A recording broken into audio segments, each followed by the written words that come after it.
Hey hi guys, இன்னைக்கு நாம பார்க்க போறது ஒரு வித்தியாசமான கதைக்களம் கொண்ட படத்தை தான் இன்னைக்கு நாம பார்க்க போறோம். இந்த படம் மத்த படங்கள் மாதிரி கிடையாது, ரொம்பவே டிஃப்ரெண்ட். எப்படின்னா இந்த படத்தோட ஒன்லைனரை கேளுங்களேன். ஊர்க்காரங்களால ஒதுக்கப்பட்ட நம்ம ஹீரோயின் தான் ஒரு விட்ச்னு போற்றப்படுறாங்க. அவளால அந்த கிராமத்துக்கே பிரச்சனை அப்படின்னு சொல்லி அந்த கிராமத்தை விட்டு நாடு கடத்தும் போது எங்கிருந்தோ வந்த ஒரு கிறிஸ்டியன் அசோசியேஷன் அவளை தத்தெடுத்துக்கிறாங்க. அவளை கூட்டிட்டு போய் அவங்களோட கான்வென்ட்ல இவளை வேலைக்கு சேர்த்தும் போது ஆரம்பத்துல எல்லாமே நல்லா இருக்கிற மாதிரி தான் இருக்கும். அந்த கான்வென்ட்டோட சுற்றுச்சூழல் எதுவுமே சரியா இருக்காது. அது போக போக எல்லாருக்கும் தெரிய வரும்போது அப்பதான் நம்ம ஹீரோயின் கண்டுபிடிக்கிறாங்க, இங்க ஏதோ ஒரு விஷயம் தப்பா இருக்கு. அது என்ன மாதிரியான விஷயம், அதுக்கும் அந்த கான்வென்ட்டுக்கும் என்ன சம்பந்தம், அது ஏன் கான்வென்ட்ல வர எல்லாரையும் சாகடிக்குது, அது கிட்ட மாட்டிக்கிட்ட நம்ம ஹீரோயினுக்கு என்னாச்சு, இது எல்லாத்தையும் பத்தி ரொம்பவும் பயங்கரமா சொன்ன கதை தான் 2019 வெளியான த கான்வென்ட். அண்ட் ஒன்ஸ் அகைன் இது உங்க நேரோ டைம். நம்ம சேனல் வீடியோ பார்த்துட்டு இருக்காங்க, சப்ஸ்கிரைப் பண்ணலைன்னா மறக்காம சப்ஸ்கிரைப் பண்ணிக்கோங்க. பக்கத்துல இருக்கிற பெல் ஐகானை பிரஸ் பண்ணி இதுல ஆளுங்க செலக்ட் பண்ணுங்க. அப்பதான் நான் போற இந்த மாதிரியான வீடியோஸ் எல்லாம் உங்களுக்கு நோட்டிபிகேஷனா வரும். இந்த வீடியோ பிடிச்சிருந்ததுன்னா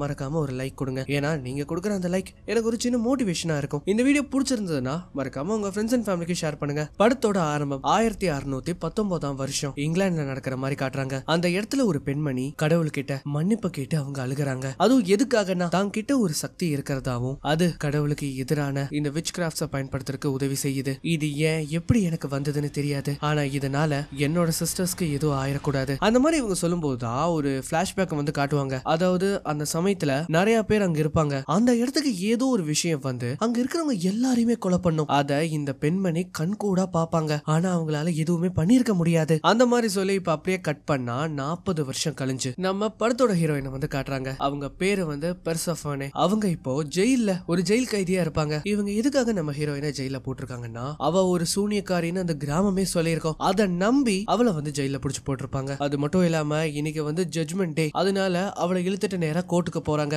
அந்த மாதிரி அவளை கூட்டிட்டு போகும்போது அந்த ஊர் மக்கள் எல்லாரும் அவளை ஒரு மாதிரியா பாப்பாங்க. அதாவது அவளை பாக்குறதே அவசகுணம்னு அவங்க நினைக்கிறாங்க. இப்ப அப்படியே அங்கிருந்து நேரா இதுதான் அந்த கோர்ட் ஹால். அந்த இடத்துல இருக்கிற மேஜிஸ்ட்ரேட் இவ இன்னொரு நயவஞ்சகியா அப்படின்னு அவர் கேட்பாரு. ஆக்சுவலி ஏன் அவர் அப்படி கேட்கிறாருன்னா இவ இந்த விட்ச் கிராஃப்ட்ஸை பயன்படுத்தி இருக்காங்க அப்படின்னு எல்லாருமே சொல்லியிருப்பாங்க. அதனாலதான் இவர் இந்த மாதிரி கேட்கிறாரு. நீ ஏதாவது சொல்லணும்னு நினைக்கிறியாமா அப்படின்னு அவர் கேட்கும்போது நம்ம ஹீரோயின் எதுவுமே பேச மாட்டாங்க. அப்பனா சரி, இனிமேலும் நான் இந்த கேஸை இழுத்தடிக்க விரும்பல. இந்த பொண்ணு எதுவுமே பேசாதனால இதுக்கு கண்டிப்பா அவ குற்றங்களை ஒத்துக்குவா. அதனால வேற எந்த ஜட்ஜ்மெண்ட்ஸும் கிடையாது, ஸ்ட்ரைட்டா அவளுக்கு மரண தண்டனை தான். அவ பேசாத வரைக்கும் நம்மளால எதுவுமே பண்ண முடியாது. இதுதான் என்னோட கடைசி தீர்ப்பு அப்படின்னு அவர் சொல்ல வர்றதுக்குள்ள இந்த பொண்ணுக்கு டிஃபெண்ட் பண்ணி பேசுறதுக்கு யாரும் இல்லையா அப்படின்னு ஒரு குரல் கேட்கும். யாருன்னு பார்த்தா அந்த இடத்துக்கு சர்ச்சை சேர்ந்த ஒரு மதர் வராங்க. அவங்க பேரு ரெவரண்ட் மதர். அவங்க என்ன கேக்குறாங்கன்னா, இந்த பொண்ணுக்காக வாதாடுறதுக்கு யாராவது வக்கீல் இருக்காங்களா, அப்படி இல்லாத பட்சத்துல எப்படி நீங்க இந்த கேஸ் அவ்வளவு சீக்கிரம் முடிக்கலாம். இங்க பாருங்க ரெவரண்ட் மதர், நீங்க எதுக்காக இப்ப இங்க வந்திருக்கீங்க, உங்களுக்கு என்ன வேணும், இந்த பொண்ணு குற்றம் செஞ்சான்னு நீங்க பாத்தீங்களா, ஊர்க்காரங்க ஏதோ ஒண்ணு சொல்றதுக்காக நீங்க தப்பா ஒரு ஜட்ஜ்மெண்ட் கொடுத்தீங்கன்னா நாளை பின்ன இந்த கோர்ட்டை யாராவது மதிப்பாங்களா. சரி, இப்ப நீங்க அதுக்கு என்னதான் பண்ணணும்னு சொல்றீங்க, இந்த பொண்ணை ரிலீஸ் பண்ணி எங்களோட கஸ்டடிக்கு நீங்க அனுப்பணும். ஆக்சுவலி அந்த அம்மா பக்கம் தான் எல்லா நியாயமும் இருக்கு, அவர் பக்கம் ஒரு பாயிண்ட் கூட கிடையாது. ஏன்னா உண்மைதானே, வாதாட யாருமே இல்ல, ஊர் மக்கள் சொன்னாங்கிறதுக்காக இவரா ஒரு ஜட்ஜ்மெண்ட் கொடுத்தா அப்புறம் என்ன நியாயம். அதனால அவர் வாயடிச்சு போயிடுவாரு. இந்த அம்மா சொன்ன மாதிரியே அந்த பெண்மணியை ரிலீஸ் பண்ணி இந்த அம்மாவோட கஸ்டடிக்கு அனுப்பி வைக்கிறாங்க. அவங்க கூட வந்த சிஸ்டர் லூசியா நம்ம ஹீரோயினை இங்க இருந்து கூட்டிட்டு போகிறதுக்கான எல்லா வேலைகளும் பண்றாங்க. அதுக்கப்புறமா நம்ம ஹீரோயினை இவங்க கூட்டிட்டு வெளியில வரும்போது ஒரு பையன் இந்த பொண்ணு இவங்க கூட போறத கவனிக்கிறான். அவன் பேரு எலிஸ். இந்த கதையில ஒரு முக்கியமான கேரக்டர். இப்ப அப்படியே கட் பண்ணா இவங்க ரெண்டு பேரும் நம்ம ஹீரோயினை அவங்களோட கான்வென்ட்க்கு கூட்டிட்டு போறாங்க. அங்க போற வழியில நிறைய விஷயங்கள் ரொம்ப வித்தியாசமா இருக்கும். அதை நம்ம ஹீரோயின் பார்த்து கொஞ்சம் அதிர்ச்சி ஆவாங்க. அது மட்டும் இல்லாம இவங்க அங்க போய் சேர்றதுக்கு ராத்திரி ஆயிரும். அங்க வேற ஜோரா மழை பெஞ்சிட்டு இருக்கு. அந்த கான்வென்ட்குள்ள நிறைய பேர் வேலை செய்வாங்க. அதுல இவ இருக்கா இல்லையா, இவ பேர் சிஸ்டர் அடலா. அவ என்ன சொல்றானா, என்ன ஃபாலோ பண்ணி வா அப்படின்னு சொல்லி அவளை கூட்டிட்டு போறா. நம்ம ஹீரோயினும் பின்னாடியே போவாங்க. அந்த மாதிரி இவங்க போகும்போது அந்த இடத்துல ஒரு ரூம் இருக்கும்.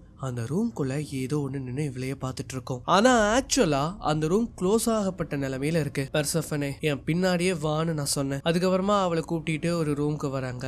அங்க ஒரு பொண்ணு இருப்பா. அவ பேரு எமிலின். இந்த எமிலினை பத்தி சொல்லணும்னா அவ ரொம்ப சின்ன பொண்ணு, ரொம்ப பயந்த சுபாவத்தை கொண்டவ. அப்பதான் அடலா நம்ம ஹீரோயின் கிட்ட என்ன சொல்றானா, இந்த ரெவரண்ட் மதர் பாக்குறதுக்கு கொஞ்சம் நம்ம கூட கோவமா நடக்கிற மாதிரி தான் தெரியும், ஆனா அவங்க நம்மள காப்பாத்திருக்காங்க, அததான் அவங்க செய்வாங்க. அவங்க ஒவ்வொரு டவுன்லயும் கைவிடப்பட்ட பெண்களை அவங்க இங்க கூட்டிட்டு வருவாங்க, அவங்களுக்கு மறுவாழ்வுக்கான ஒரு வாய்ப்பையும் அவங்க கொடுப்பாங்க. இந்த மாதிரி சொல்லிட்டு அவளை வந்து பின்னாடி கூட்டிட்டு போறா. சோ இதுதான் நம்ம ஹீரோயினோட ரூம். அவ நம்ம ஹீரோயினை கொண்டு போய் விட்டுட்டு அவ என்ன சொல்றான்னா, எங்களோட கவனிப்பை நீ கண்டிப்பா என்ஜாய் பண்ணுவேன்னு நான் நம்புறேன் அப்படின்னு சொல்லிட்டு அவ அங்கிருந்து போறா. ஆனா நம்ம ஹீரோயினுக்கு அந்த இடம் கொஞ்சம் அன்கம்ஃபர்டபுளா தான் இருக்கும். ஏன்னா புது இடம் தானே, கண்டிப்பா அது அவங்களுக்கு ஒத்துக்க இன்னும் கொஞ்சம் நாள் ஆகும். நம்ம ஹீரோயினோட மனசுல அவ்வளவு பாரம் இருக்கும். அதனால கொஞ்சம் கண்ணை அடைச்சு தூங்கலாம் அப்படின்னு அவங்க ட்ரை பண்ணும்போது அவங்க கனவுல ஒரு மாட்டு பண்ண நெருப்பு பிடிச்சி எரிஞ்சிட்டு இருக்கிற மாதிரி தெரியும். அத அவங்க வந்து நல்லா உத்து பார்க்கும்போது அதுக்குள்ள யாரோ இருக்காங்க. அவங்க மேலையெல்லாம் நெருப்பு பத்தி பயங்கரமா அலறாங்க. ஆனா கட் பண்ணா நம்ம ஹீரோயின் தூக்கத்துல இருந்து எந்திரிக்கிறாங்க. இப்ப அதுக்கப்புறமா அடுத்த நாள் காலையில நம்ம ஹீரோயினும் அவங்க கொடுத்த அந்த ட்ரெஸ் எல்லாம் போட்டுட்டு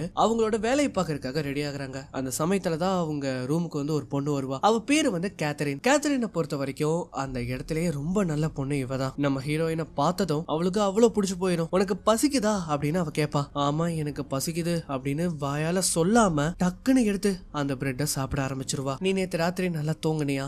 இல்ல, எனக்கு புரியுது, புது இடங்கிறனால உனக்கு கொஞ்சம் கஷ்டமா தான் இருக்கும். என்னோட பேரு கேத்தரின், உன்னோட பேரு என்ன அப்படின்னு கேட்கும்போது அவ பெர்செஃபனே அப்படின்னு சொல்லுவா. இது ரொம்ப அழகான பேரு, நான் இப்பதான் இதை கேள்விப்படுறேன் அப்படின்னு இவங்க வந்து பேசிட்டு இருக்கும் போது அந்த இடத்துக்கு ரெவரண்ட் மதர் வருவாங்க. அவங்கள பார்த்த உடனே ரெண்டு பேரும் பயந்து போயிருவாங்க. நம்ம ஹீரோயின் பயத்துல அந்த சாப்பாடு பிளேட்டை கீழே போட்டுருவா. இந்த புதுசா சேர்ந்த பொண்ணு நிறைய ஒழுக்கத்தை கத்துக்கணும்னு நான் நினைக்கிறேன், எனக்கு இப்படி சாப்பாடு வீணடிக்கிறது சுத்தமா பிடிக்காது, போய் வேலையை கவனிங்க அப்படின்னு சொல்லும் போது கண்டிப்பா மதர் நான் இப்பவே போறேன் அப்படின்னு சொல்லி கேத்தரின் போயிருவா. அப்புறம் நீ அதை எடுத்துட்டு போய் நேரா கிச்சன்ல கொடு, சிஸ்டர் ஆனா பிரான்சிஸ் உனக்கு அதுக்கான வழியை காட்டுவாங்க. நம்ம ஹீரோயின் என்ன பண்றான்னா அந்த பிரெட் எல்லாத்தையுமே எடுத்து நேரா கிச்சனுக்கு போகும்போது அப்ப அவளுக்கு ஒரு குரல் கேக்குது. அதாவது அந்த இடத்துல ஒரு சிஸ்டர் இருப்பாங்க. அவங்க என்ன சொல்றாங்கன்னா, இந்த இடத்துக்கு ஒரு புது ஆன்மா வந்திருக்கு, அதை காப்பாத்தி கொடுங்க கடவுளே அப்படின்னு சொல்லிட்டு அவங்க அங்க இருந்து போயிருவாங்க. இதை வந்து நம்ம ஹீரோயின் உத்து பார்த்துட்டு இருக்கும் போது அந்த இடத்துக்கு வந்து சிஸ்டர் ஆனா கிச்சன் இந்த பக்கமா இருக்கு, சீக்கிரம் வா அப்படின்னு சொல்லி கூட்டிட்டு போறாங்க. இந்த மாதிரி இவள வேகமா அங்க கூட்டிட்டு போயிட்டு இருக்கும் போது அந்த இடத்துல 3 பேருமே இருப்பாங்க. எமெலைன் ஒரு ஜாடியை வந்து தொடச்சிட்டு இருப்பா. இவங்க வந்ததை பார்த்ததும் அவ பயந்து போய் அந்த ஜாடியை கீழே போட்டுருவா. முட்டாள் குழந்தையே, உனக்கு அறிவில்ல, வேலையை ஒழுங்கா பார்க்க தெரியுமா தெரியாதா அப்படின்னு திட்டி விட்டுருவாங்க. அதுக்கப்புறமா அந்த சிஸ்டர் நம்ம ஹீரோயினை கார்டனுக்கு கூட்டிட்டு போய் அவங்க இந்த இடத்தோட ரூல்ஸ் அண்ட் ரெகுலேஷன்ஸை பத்தி அவங்க சொல்றாங்க. அதாவது இது ரொம்பவும் புனிதமான இடம், இங்க இருந்து நீ வெளியில போகவே கூடாது, வெளியில இருக்கிற ஆட்களோட நீ பேச்சே வச்சுக்க கூடாது, எதுவா இருந்தாலும் அந்த சுவருக்கு இந்த பக்கம் இருக்கிறது கூட தான் நீ பேசிக்கணும், அந்த சுவரை தாண்டி எந்த ஒரு கனெக்ஷன்ஸும் நீ வச்சுக்க கூடாது அந்த மாதிரி சொல்லிட்டே இவங்க கூட்டிட்டு வரும்போது அப்பதான் சொல்றாங்க நம்ம ஹீரோயின் அந்த பிரெட்டை எடுத்துட்டு வெளியில வரும்போது ஒரு சிஸ்டர் வந்து நம்ம ஹீரோயின் கூட பேசியிருப்பாங்க இல்லையா, அவங்க பேரு வந்து சிஸ்டர் பெர்னடைன். அவங்க வந்து எங்க உடம்பு சரியில்லாம இருக்கிறவங்கள அவங்க பாத்துக்கிற பொறுப்பு தான் அவங்களுக்கு. ஆனா என்னதான் அவங்க பாத்துக்கிட்டு அவங்க கடவுள் கிட்ட பிரேயர் பண்ணாலுமே அது எதுவுமே வேலைக்காகிறது இல்ல. ஒவ்வொருத்தரா இறந்து போயிட்டு தான் இருக்காங்க. எங்க இறந்தவங்க எல்லாருமே எங்க கூட இருந்த சிஸ்டர்ஸ், எங்களோட ஃபேமிலி. நாங்க இங்கே தான் விவசாயம் பண்ணுவோம், இங்க இருக்கிற பொருட்களை தான் சாப்பிடுவோம், வெளியில இருந்து எந்த ஒரு பொருட்களையும் நாங்க வாங்கிட்டு வர மாட்டோம். அதனால இதெல்லாம் ப்ராப்பரா அறுவடை பண்ணி உள்ள எடுத்துட்டு வர்றது உன்னோட பொறுப்பு அப்படின்னு சொல்லிட்டு அவங்க அங்க இருந்து போறாங்க. நம்ம ஹீரோயினும் இந்த மாதிரி அங்க வேலை செஞ்சு கொஞ்சம் காய்கறியா அங்க இருந்து கொண்டு போயிட்டு இருக்கும் போது அந்த இடத்துக்கு ஸ்டார்டிங்ல பாத்துருப்போம் இல்லையா எலிஸ், அவன் வந்து அங்க வரான். நான் உங்களை காலையில பார்த்தேன், உங்களால எனக்கு உதவி பண்ண முடியுமா, நான் அவங்க கூட பேசக்கூடாதுன்னு அவங்க சொல்லியிருக்காங்க. ஆனா ஒரு நிமிஷம் இருங்க, கேத்தரினுக்கு என்ன ஆச்சு? அதாவது அந்த பொண்ணு உனக்கு முன்னாடி கார்டன்ல அவதான் வேலை செஞ்சுட்டு இருந்தா, நானும் அவ கூட ஜாலியா பேசிட்டு இருந்தேன், எனக்கு அவ கூட பேசுறது ரொம்ப பிடிச்சு போச்சு, நாங்க கொஞ்சம் நெருக்கமா பழக ஆரம்பிச்சோம் அப்படின்னு சொல்ல வரதுக்குள்ள அந்த இடத்துக்கு வந்து அந்த சிஸ்டர் உனக்கு எவ்வளவு தைரியம் இருந்தா திரும்பவும் நீ வருவ, ஆல்ரெடி உன்னை நான் வார்ன் பண்ணிருக்கோம், மரியாதையா இங்க இருந்து போயிரு அப்படின்னு சொல்லிட்டு நம்ம ஹீரோயினை தரத்தரான்னு இழுத்துட்டு உள்ள போறாங்க. இவளை இப்படி தரத்தரான்னு இழுத்துட்டு போறத இவங்க 3 பேருமே பாக்குறாங்க. அவளை நேரா கொண்டு போய் ரெவரண்ட் மதர் கிட்ட நிறுத்துறாங்க. அவங்களும் பார்த்துட்டு என்ன ஆச்சு அப்படின்னு அவங்க கேக்குறாங்க. அந்த வாலுக்கு அந்த பக்கம் இருக்கிற ஒரு இளம் வாலிபனோட இவ பேசிட்டு இருந்தா. இத கேட்ட உடனே அந்த அம்மா நம்ம ஹீரோயினோட கண்ணத்திலே பலார்னு ஒண்ணு வைக்கிறாங்க. நம்ம ஹீரோயினால அதை தாங்கவே முடியாது. அவளை அந்த பாதாள சிறைக்கு கொண்டு போங்க அப்படின்னு அவங்க சொல்லிடுவாங்க. அந்த மாதிரி அந்த இடத்துக்கு கூட்டிட்டு போய் விட்ட உடனே அவங்க என்ன சொல்றாங்கன்னா, ஆல்ரெடி உன்னால ஒரு இடம் எரிஞ்சு போச்சு, இப்ப உனக்கு இந்த காதல் எல்லாம் கேக்குதா? நான் திரும்பவும் சொல்றேன், இந்த இடத்துல நீ இருக்கிற வரைக்கும் இங்க இருக்கிற ரூல்ஸ் அண்ட் ரெகுலேஷன்ஸை நீ ஃபாலோ பண்ணி தான் ஆகணும் அப்படின்னு அவங்க சொல்லும்போது அந்த இடத்துக்கு தண்ணி எடுத்துட்டு வந்த சிஸ்டர் அவ மேலேயே 2 பக்கெட் தண்ணி எடுத்து ஊத்துறாங்க. எதுக்குன்னா அவளை சுத்தம் பண்றதுக்காக. அது ரொம்ப ஜில்லுன்னு வேற இருக்குமா, நம்ம ஹீரோயினால தாங்கவே முடியாது. அதுக்கப்புறமா அவளை அதுல வச்சு பூட்டிட்டு அங்க இருந்து போறாங்க. வேண்டாம், தயவு செஞ்சு என்ன வெளியில விடுங்க அப்படின்னு நம்ம ஹீரோயின் கெஞ்சும் போது அந்த இடத்துக்கு ஒரு கை வந்து அவங்கள தொடுற மாதிரி காட்டுறாங்க. ஆனா திரும்பி பார்த்தா அங்க யாருமே இருக்க மாட்டாங்க. நம்ம ஹீரோயினுக்கு என்ன பண்றதுனே தெரியல. அவங்க ஒரு மாதிரி சோகமா அந்த இடத்துல உட்காந்துடுறாங்க. இப்ப இந்த சமயத்துல இந்த எலிஸ் இருக்கா இல்லையா, அவன் வந்து அந்த இடத்த விட்டு கிளம்பும் போது அந்த இடத்துக்கு கருப்பு துணி போத்துனா ஒரு பெண்மணி வருவாங்க. அவங்க என்ன சொல்றாங்கன்னா, இங்க இருந்து கொஞ்சம் விலகியே இரு, அவங்க ரொம்ப நாள் உயிரோட இருக்க மாட்டாங்க. நீங்க யார சொல்றீங்க? இவங்க எதை நம்பி இருக்காங்களோ அது இவங்களை தேடி வரப்போகுது. எனக்கு நீங்க சொல்றது புரியல. மனிதர்கள் பார்க்க கூடாத விஷயம் அங்க நடக்க போகுது. அதனால தயவு செஞ்சு இங்க இருந்து விலகிரு. எலிஸ்க்கு வந்து ஒண்ணுமே புரியல. அதனால அவனுமே என்ன பண்றான்னா அங்க இருந்து போயிடுறான். அதே மாதிரி இந்த அம்மாவும் யாருன்னு நமக்கு தெரியாது. இவ அப்படியே கட் பண்ண அடுத்த நாள் காலையில அந்த இடத்துக்கு சிஸ்டர் லூசியா கேத்தரினை கூட்டிட்டு அங்க வருவாங்க. அதாவது அவளுக்கு பனிஷ்மெண்ட் முடிஞ்சனால அவளை இங்க இருந்து கூட்டிட்டு போகிறதுக்காக வந்திருப்பாங்க. இந்த சிஸ்டர் லூசியா வந்து மத்த சிஸ்டர்ஸ் மாதிரி கிடையாது, கொஞ்சம் இறக்க குணம் கொண்டவங்க தான். கேத்தரின் அவளை வாஷ்ரூமுக்கு கூட்டிட்டு போயிட்டு அப்பதான் எலிச பத்தி அவ சொல்றா. அதாவது நாங்க ரெண்டு பேருமே ரொம்ப நாளா பேசிட்டு இருந்தோம். நாங்க பேசுறத இவங்க கவனிச்சுட்டாங்க. எப்ப இவங்க இதை கண்டுபிடிச்சாங்களோ அன்னையில இருந்து என்ன லாண்ட்ரியில போட்டுட்டாங்க. அதுக்கப்புறம் என்னால வெளியிலயும் போக முடியல, அவனை பார்க்கவும் முடியல. அவ என்னை இங்க இருந்து கூட்டிட்டு போகணும்னு ஆசைப்பட்டான். அது மட்டும் இல்லாம ஒன்னு ரெண்டு கதைகளையும் சொன்னான். அதாவது ரொம்ப வருஷத்துக்கு முன்னாடி இந்த இடத்துல ரொம்ப கொடூரமான நிகழ்வுகள் நடந்ததா அவன் சொன்னான். இந்த மாதிரி அவ சொல்லும் போது அப்பதான் நம்ம ஹீரோயின், நீ இங்க எதையாவது பாத்திருக்கியா அப்படின்னு அவங்க கேக்குறாங்க. இல்ல, அந்த மாதிரி எதுவுமே இல்ல, இது வந்து ஒரு புனிதமான இடம். அவ அந்த கதைகளை சொன்னது என்னை இங்க இருந்து கூட்டிட்டு போறதுக்காக. இந்த மாதிரி இவங்க பேசிட்டு இருக்கும்போது அடலா வந்து நம்ம ஹீரோயினை வேலைக்காக கூட்டிட்டு போயிருவா. சோ ரெண்டு பேரும் துணி எடுத்துட்டு நேரா ஒரு இடத்துக்கு வருவாங்க. அங்க வந்த உடனே அந்த துணியை கொடுத்துட்டு அடலா அந்த இடத்த விட்டு போயிருவா. ஆக்சுவலி அந்த இடத்துல நிறைய பேர் உடம்பு சரியில்லாம படுத்து கிடப்பாங்க. அவங்க எல்லாருமே இங்க வேலை பார்க்குற சிஸ்டர்ஸா பாத்துக்கிட்டு இருக்காங்க. ஆக்சுவலி அங்க உடம்பு சரியில்லாம படுத்திருக்கவங்களும் சிஸ்டர்ஸ் தான். அதுல ஒரு சிஸ்டரோட கண்ணுல பயங்கரமா துணியை வச்சு கட்டியிருப்பாங்க. அவங்க கண்ணுல இருந்து ரத்தம் வந்துகிட்டே இருக்கும். அப்பதான் நம்ம ஹீரோயின் அங்க இருக்கிறவங்க கிட்ட கேக்குறாங்க, இவங்களுக்கு என்ன ஆச்சு அப்படின்னு. அவங்க எல்லாருக்குமே பயங்கரமான காய்ச்சல் அடிக்குது. ஆனா அது என்ன மாதிரியான காய்ச்சல் எங்களால கண்டுபிடிக்கவே முடியல. எங்களால அவங்களுக்கு வழி தெரியாம கொஞ்ச நேரம் அவங்கள பாத்துக்கிட்டு அவங்களுக்கு ஒரு நிம்மதியான மரணம் ஏற்படணும்னு கடவுளை வேண்டதை விட எங்களுக்கு வேற வழி தெரியல அப்படின்னு அவங்க சொல்றாங்க. இந்த சமயத்துலதான் அந்த சிஸ்டர் திடீர்னு எந்திரிச்சு ரத்தம் வந்து எடுக்க ஆரம்பிக்கிறாங்க. அது மட்டும் இல்லாம நம்ம ஹீரோயினை பார்த்ததும் அவங்க பயங்கரமா அலற ஆரம்பிக்கிறாங்க. உடனே அவங்க என்ன சொல்றாங்கன்னா அவளை இங்கிருந்து வெளியில போக சொல்றாங்க. அப்ப அந்த சமயத்துல அந்த இடத்துக்கு அடலா வருவா. நம்ம ஹீரோயின் என்ன சொல்றாங்கன்னா,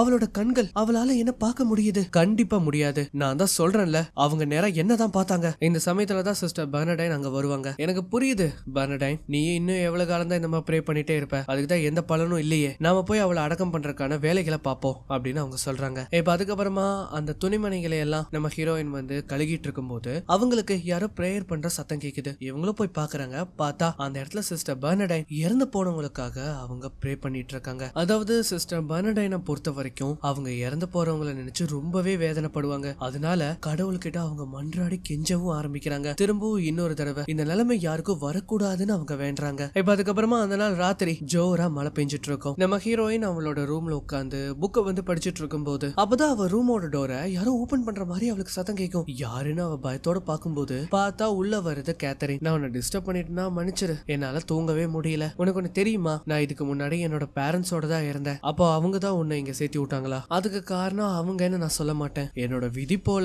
இந்த இடத்துக்கு வரணும்னு இருந்திருக்கு. நம்ம இதுக்கு மேல இத பத்தி பேச வேண்டாம்னு நான் நினைக்கிறேன். சரி, உன்னை பத்தி நீ சொல்லவே இல்லையே, உனக்கு ஃபேமிலி இருக்கா? நான் ஒரு ஃபார்ம்ல தான் வாழ்ந்துட்டு இருந்தேன், அதுவும் என்னோட அப்பா அம்மா கூட. மொத்தமாவே நாங்க 3 பேர் தான். எனக்கு பிரதர்ஸோ சிஸ்டர்ஸோ யாருமே கிடையாது. எங்க அம்மா என்ன எப்பவுமே என்ன சொல்லுவாங்கன்னா, அவங்க வேண்டுதலுக்கு கிடைச்ச பரிசுன்னு என்ன சொல்லுவாங்க. அவங்க ரொம்ப அன்பானவங்க போலயே. ஆமா, அன்பாதான் இருந்தாங்க, நானும் சந்தோஷமா தான் இருந்தேன். ஆனா அந்த ஒரு ராத்திரிக்கு அப்புறம் எனக்கு ரொம்ப பயங்கரமான ஒரு நைட்மேர் வந்தது. அந்த கனவுல எங்களோட மாட்டு பண்ண தீ பிடிச்சு எரியற மாதிரி இருந்தது. அதுக்குள்ள யாரோ அலற சத்தமும் கேட்டது. என்னோட பேரண்ட்ஸ் என்னை எழுப்பி பயப்பட வேண்டாம், இது வெறும் கனவு தான் அவங்க சொன்னாங்க. ஆனா அடுத்த நாள் என் கனவுல வந்த மாதிரியே அந்த ஃபார்ம் கொழுந்து விட்டு எரிய ஆரம்பிச்சது. ஆனா அந்த கனவுல நான் ஒரு விஷயத்த பார்க்கல. அதாவது என்னோட அம்மா அதுக்குள்ள மாட்டிட்டு இருக்காங்கன்னு. எங்க அப்பா ஓரமா நின்னு கதறாரு. நான் இத கொஞ்சம் கூட எதிர்பார்க்கல. அவரு என்னதான் குறை சொன்னாரு, அதாவது நான் அவங்க குடும்பத்துக்கே சாபத்தை வாங்கி வந்துட்டேன்னு. இதனால அந்த கிராமமே என்ன பார்த்து ஒரு சூனியக்காரின்னு நினைச்சு பயந்தாங்க. அன்னையில இருந்து இன்ன வரைக்கும் எங்க அம்மாவோட கதறல் சத்தம் எனக்குள்ள கேட்டுக்கிட்டே தான் இருக்கு. அந்த கருகல் மனம், அந்த வாடை இன்னும் அடிச்சுக்கிட்டு தான் இருக்கு. சோ இந்த மாதிரி இவங்க வந்து பேசிட்டு இருக்கும் போது அப்ப அந்த சமயத்துல சிஸ்டர் ஆனா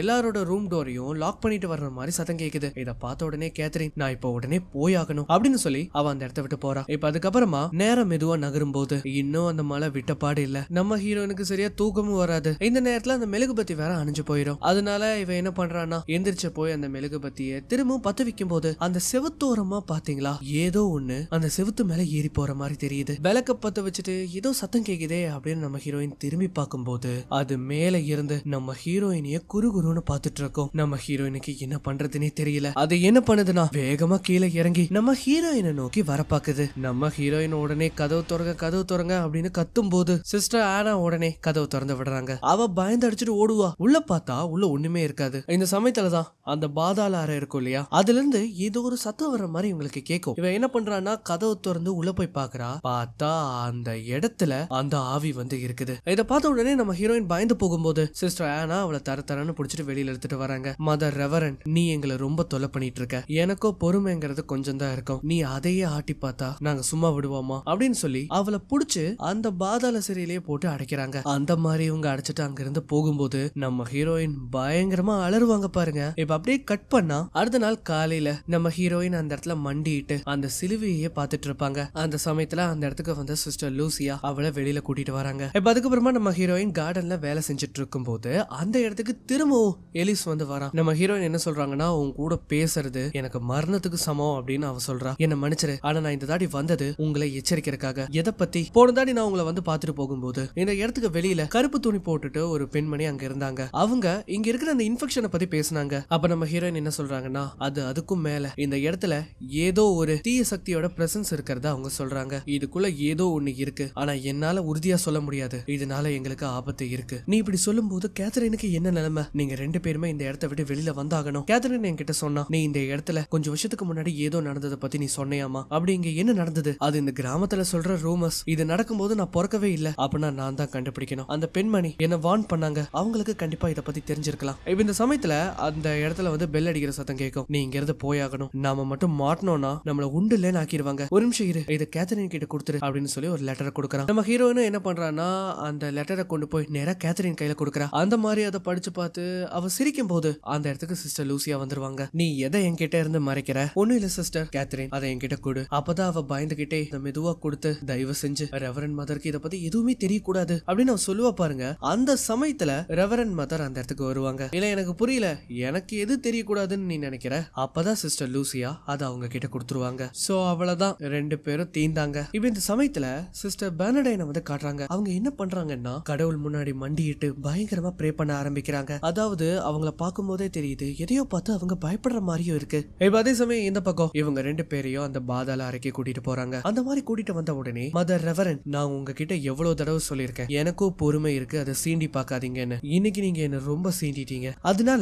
இனிமேல் நீங்க தவறு செய்ய பயப்படணும். தவறுனா என்னங்கிறதே உங்களுக்கு மறந்து போகணும் அப்படின்னு சொல்லி ஒரு பெரம்பை எடுத்து சிஸ்டர் ஆனா கையில கொடுக்கறாங்க. அந்த பொம்பளை என்ன பண்றான்னா அதை எடுத்துட்டு போய் கேத்தரினை பயங்கரமா அடிக்கிறா. நம்ம ஹீரோயினால எதுவுமே பண்ண முடியாது. அவ வழியில கதறா. இந்த சமயத்துல தான் சிஸ்டர் பெர்னடைன் ப்ரே பண்ணிட்டு இருக்கும்போது அவங்க ரூமுக்கு யாரோ வர்ற மாதிரி தெரியுது. அவங்களுக்கு வந்து கீழே கேத்தரினோட அலறல் சத்தம் பயங்கரமா கேட்கும். அதை நினைச்சு அவங்க ரொம்பவே பயப்படுறாங்க. இந்த மாதிரி இவங்க இதை நினைச்சு ப்ரே பண்ணிட்டு இருக்கும்போது இப்ப என்ன ஆகுதுன்னா இவங்களுக்கு முன்னாடி ஏதோ ஒண்ணு வந்து நிக்குது. அதை பார்த்து இவங்க மிரண்டு போறாங்க. இல்ல இல்ல இது இருக்க கூடாது, இப்படி நடக்க கூடாது அப்படின்னு சொல்லி அவங்க கண்கள்ல அவங்க கைய வச்சு அவங்களோட ஐபால்ஸ் இருக்கு இல்லையா, அதை ரெண்டையும் அப்படியே பிச்சு எடுக்கிறாங்க. இவங்களோட கதறல் சத்தம் கீழே இருக்கிறவங்க எல்லாருக்குமே கேட்கும். எல்லாருமே வேக வேகமா அந்த இடத்துக்கு வராங்க. வந்து பார்த்தா சிஸ்டர் பெர்னடைன் அந்த இடத்துல இறந்து கிடக்குறாங்க. அந்த இடத்துல அவங்களோட சடலம் ரொம்ப கொடூரமா படுத்து கிடக்கும். அதுக்கப்புறமா அவங்கள வந்து வெளியில போக சொல்லுவாங்க. அப்பதான் நம்ம ஹீரோயின் பாக்குறாங்க கீழே இருக்கிற ஏதோ ஒரு பொருளை எடுத்து அந்த மதர் ரெவரண்ட் ஒரு சிஸ்டர் கையில கொடுக்கறாங்க.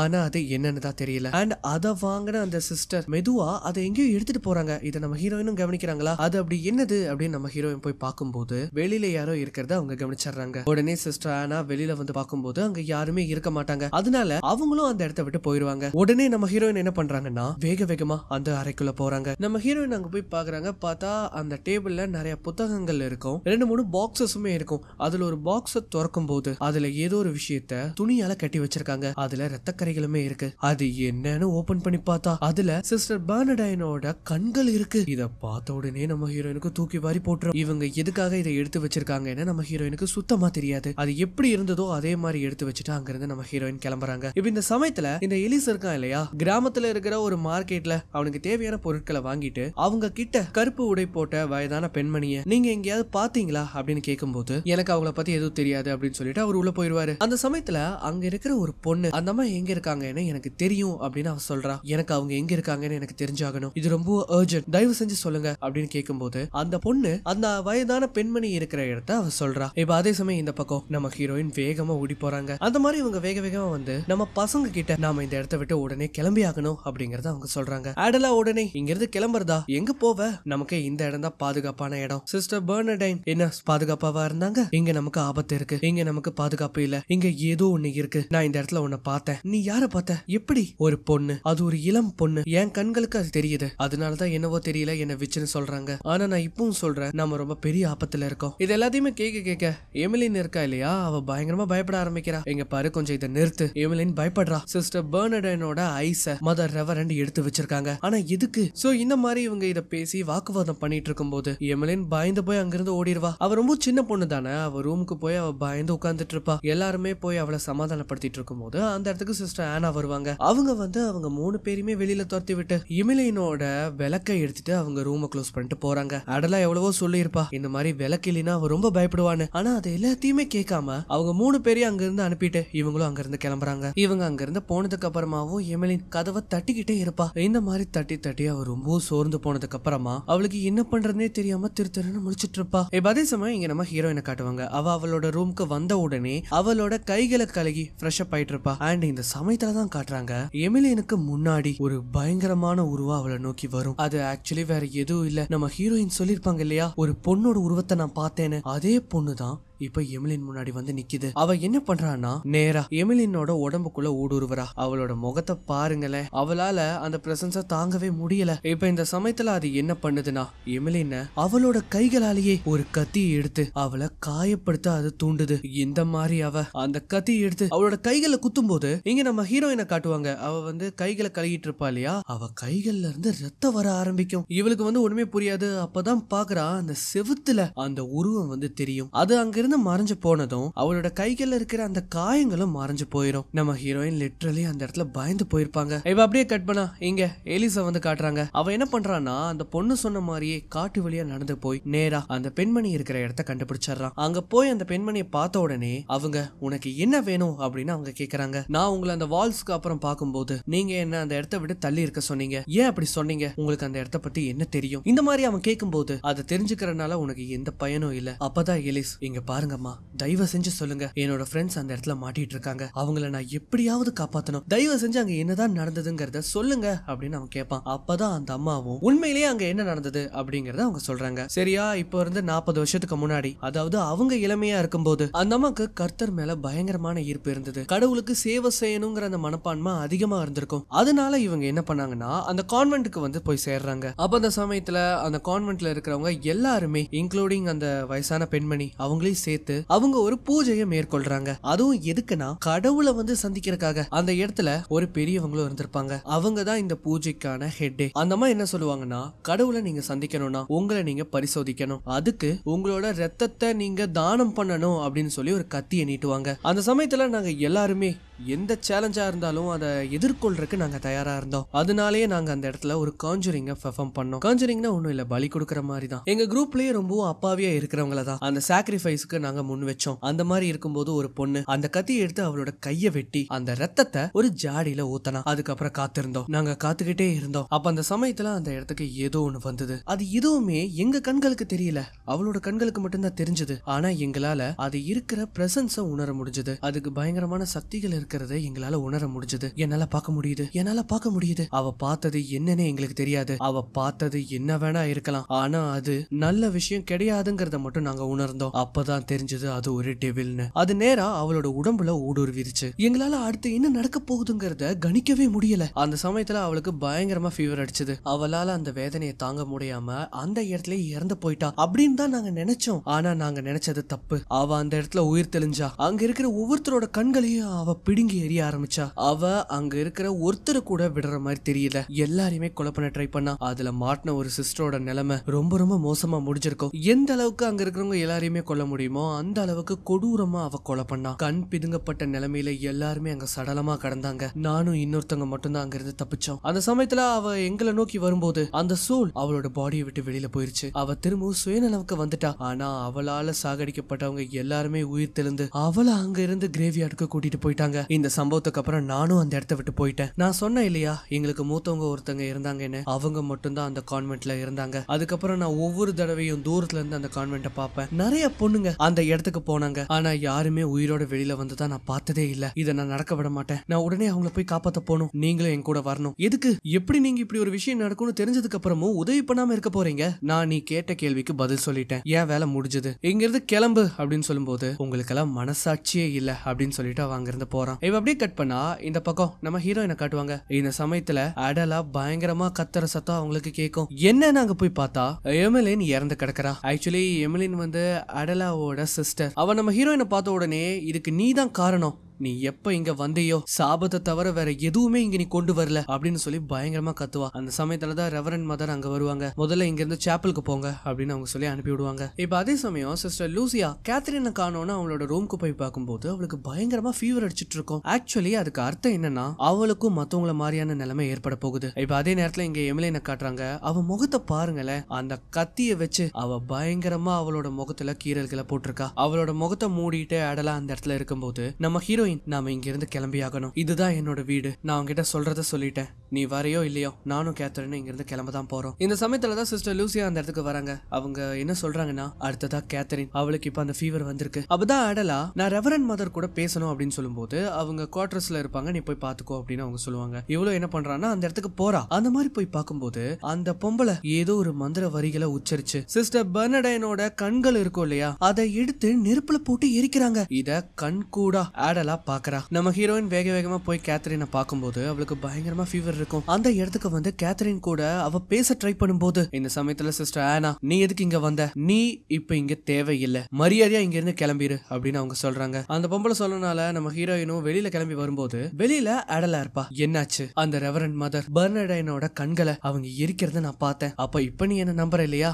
ஆமா அடலா, எனக்கு உன்னோட உதவி தேவை, நமக்கு போதுமான நேரம் இல்ல, நீ எப்படியாவது கேத்ரினை இங்க இருந்து கூட்டிட்டு போகணும். ஆனா எப்படி? சிஸ்டர் ஆனா கிட்ட தானே சாவி இருக்கு, அதை எப்படியாவது நான் எடுக்கிறேன், நாம எப்படியாவது அவளை இங்க இருந்து கூட்டிட்டு போகணும். இப்ப இந்த சமயத்துல மதர் ரெவரண்ட் அதுக்கப்புறம் சிஸ்டர் லூசியா தனியா இதை பத்தி பேசிட்டு இருக்கும் போது அடலா கேத்ரினை காப்பாத்தி கூட்டிட்டு வர போறா. அதே சமயம் இங்க சிஸ்டர் ஆனா சுடுதண்ணியை காய்ச்சி எடுக்கும் போது பின்னாடி இருந்து வந்த நம்ம ஹீரோயின் ஒரு விளக்கு ஜாடி எடுத்து அவங்க தலையிலேயே அடிக்கிறா. அவளதான் அந்த பொம்பளை அங்கேயே மயங்கி விழுந்துருவா. அவகிட்ட இருந்து அந்த கீஸையும் எடுக்கிறாங்க. இப்ப அதே சமயம் இங்க இவங்க ரெண்டு பேரும் அந்த ரூமை விட்டு வெளியில வரும்போது சரியா இவங்க 3 பேரும் அந்த இடத்தை விட்டு தப்பிக்கிறாங்க. இத இவங்க வந்து பார்க்கவும் செஞ்சிருவாங்க. இவங்க வேக வேகமா போய் அந்த டோரை திறக்கிறத பார்த்த உடனே வேண்டாம் அதை திறக்காதீங்க அப்படின்னு அவங்க சொல்றாங்க. ஆனா பெர்செஃபோனே எப்படியோ கஷ்டப்பட்டு அந்த டோரை ஓபன் பண்ணும்போது இப்ப என்ன ஆகுதுன்னா அந்த இடத்துல மியூசிக் ரைஸ் அப் ஆகும். கேத்ரினோட கண்களுக்கு ஏதோ தெரியுது. அதை பார்த்து அவ பின்வாங்கறா.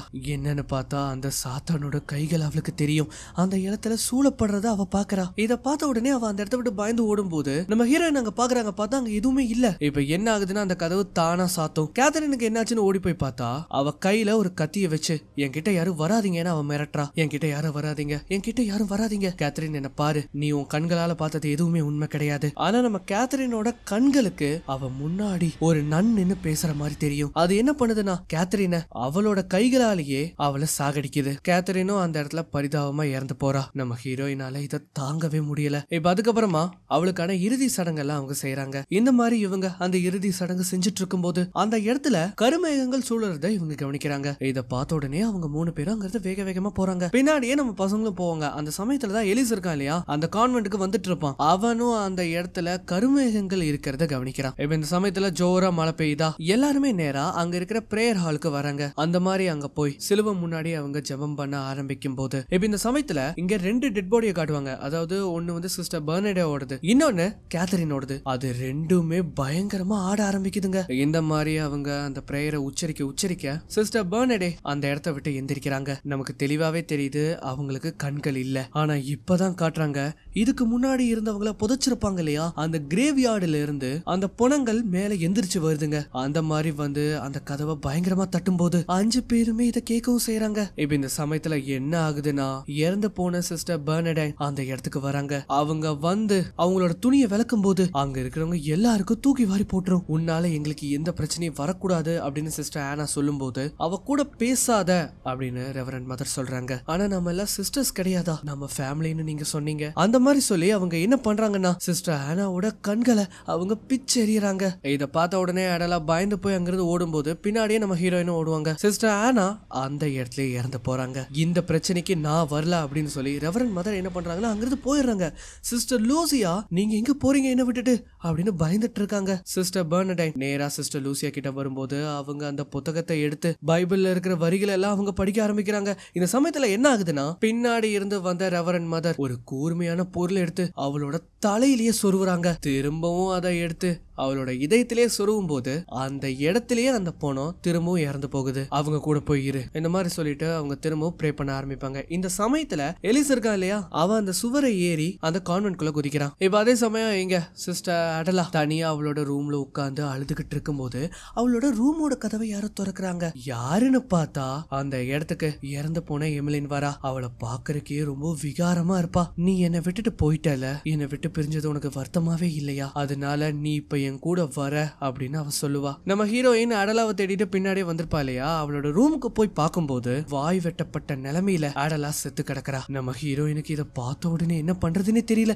இப்ப இந்த சமயத்துல என்ன ஆகுதுன்னா பின்னாடி இருந்து வந்த எமிலின் நம்ம ஹீரோயினை கொலை பண்ண பாக்குறா. அவ என்ன பண்றானா அங்க கிடக்கிற ஒரு ஆணியை எடுத்து நம்ம ஹீரோயினை சரம் மாதிரியா குத்த ட்ரை பண்ணுவா. ஆனா கரெக்டான நேரத்துல அந்த இடத்துக்கு வந்த சிஸ்டர் லூசியா அவளை வந்து காப்பாத்துறாங்க. அந்த மாதிரி இவங்க அங்கிருந்து போக ட்ரை பண்ணும்போது சிஸ்டர் லூசியா என்ன பண்றாங்கன்னா வேணாம் அந்த வழியில வேண்டாம் அப்படின்னு அவங்க சொல்றாங்க. நாம சாப்பலுக்கு போகணும், அங்க இருக்கிற ஒரு ஆல்டருக்கு கீழே இங்க இருந்து தப்பிக்கிறதுக்கான வழி இருக்கு அப்படின்னு அவங்க சொல்ல வர்றதுக்குள்ள அந்த கிரேவ்யார்டுக்குள்ள இருந்து வந்த அந்த பொணம் அவங்கள அந்த இடத்துல துடிக்க துடிக்க கொலை பண்ணுது. இப்ப அதுக்கப்புறமா அது நம்ம ஹீரோயினை அட்டாக் பண்ணலாம் அப்படின்னு வரும்போது பின்னாடி வந்த எலிஸ் அவன் கையில இருக்கிற அந்த கத்தியை வச்சு அவளோட தலைய 2 துண்டா வெட்டுறான். அவ்வளவுதான், அதோட கதையும் முடிஞ்சிடும். நாம இங்க இருந்து தப்பிச்சாகணும். ஆனா கேத்தரின் இங்க பாரு எலிஸ், உனக்கு சொன்னா புரியாது.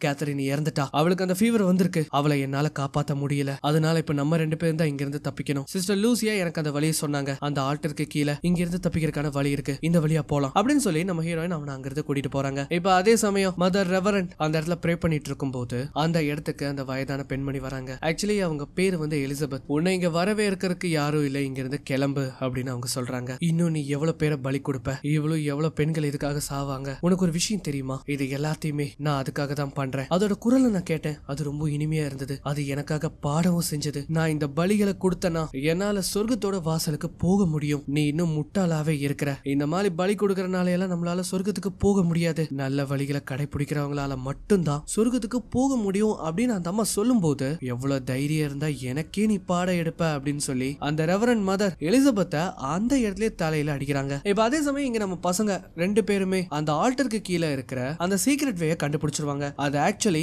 அந்த இடத்துல மறைக்கப்பட்டிருக்கு, அதை கொஞ்சம் தள்ளி கொடுத்தாதான் இவங்களால இங்க இருந்து வெளியில போக முடியும். இந்த மாதிரி இவங்க 2 பேரும் அதை தள்ளிட்டு இருக்கும் போது இப்ப என்ன ஆகுதுன்னா அந்த இடத்துக்கு கேத்தரின் வந்தாரா. சோ இத பார்த்த உடனே எலிஸ் சொல்லவா வேணும், அது கேத்தரின் அவனோட காதலியாச்சே, இந்த மாதிரி உனக்கு என்ன ஆச்சு அப்படின்னு கேட்க போனவன கழுத்திலேயே கடிச்சு அவனை அந்த இடத்துல சாகடிக்கிறா. அடுத்ததா நீ என்னோட பெஸ்ட் ஃப்ரெண்ட் ஆச்சே, உன்னை நான் இந்த இடத்துல விட்டுட்டு போகிறதுக்கு எனக்கு விருப்பம் இல்ல, நீயும் என் கூட வா, நாம 2 பேருமே சொர்க்கத்துக்கு போலாம், என் கூட வா அப்படின்னு சொல்லும்போது அந்த இடத்துக்கு மதர் ரெவரண்ட் வந்து பெர்செஃபனே அவ சொல்றத கேளு, அவ உன்னோட நல்லதுக்கு தான் சொல்றா, அவ சொல்றத கேளு அப்படின்னு சொல்லும்போது அந்த இடத்துக்கு வந்த நம்ம எலிசபெத் விளக்கு ஜாடியை எடுத்து அவங்க மேலேயே போட்டுருவாங்க. அவ்வளவுதான், அந்த பொம்பளை அந்த இடத்துல நெருப்பு பிடிச்சு பயங்கரமா அலற ஆரம்பிக்கிறா. கேத்தரின் அவங்க போயிட்டாங்க, அவங்களால இனி நமக்கு உதவி பண்ண முடியாது, நம்ம 2 பேர் தான் இருப்போம், நீ என் கூட வந்துரு அப்படின்னு சொல்லும்போது உனக்கான இடம் இது இல்ல அப்படின்னு சொல்லி நம்ம ஹீரோயின் என்ன பண்றாங்கன்னா அவளை அந்த நெருப்பு இருக்கிற அந்த இடத்துக்கு தள்ளி விட்டுறாங்க. அவ்வளவுதான், இதனால அவன் மேலேயும் நெருப்பு பத்தி அவளும் அந்த இடத்துல இறந்து போறா. நம்ம ஹீரோயின் வந்து பாக்குறாங்க, எலிசபெத் என்ன பண்றாங்கன்னா அந்த இடத்த விட்டு போயிடுறாங்க. இப்போ நம்ம ஹீரோயினுக்கு நேரமாச்சு, அந்த ஆல்டருக்கு கீழே இருக்கிற அந்த பாத்தை பயன்படுத்தி அந்த இடத்தை விட்டு இவங்க தப்பிக்கிறாங்க. அந்த மாதிரி இவங்க தப்பிச்சு வெளியில வந்தா அந்த கான்வென்ட்டே பத்தி எரியுது. இப்ப இந்த சமயத்துல என்ன ஆகுதுன்னா அவளுக்கு பின்னாடி எமிலின் இருக்கா, நம்ம ஹீரோயின் கையில அந்த கத்தி இருக்கு, அது அவளை அட்டாக் பண்ணலாம் அப்படின்னு வரும்போது அந்த கத்திய வச்சு அவ கழுத்திலேயே வெட்டுறாங்க. இப்ப அப்படியே கட் பண்ணா அந்த கான்வென்ட் அப்படியே பத்திக்கிட்டு எரியுது. நம்ம ஹீரோயின் அந்த இடத்த விட்டு கிளம்புறாங்க.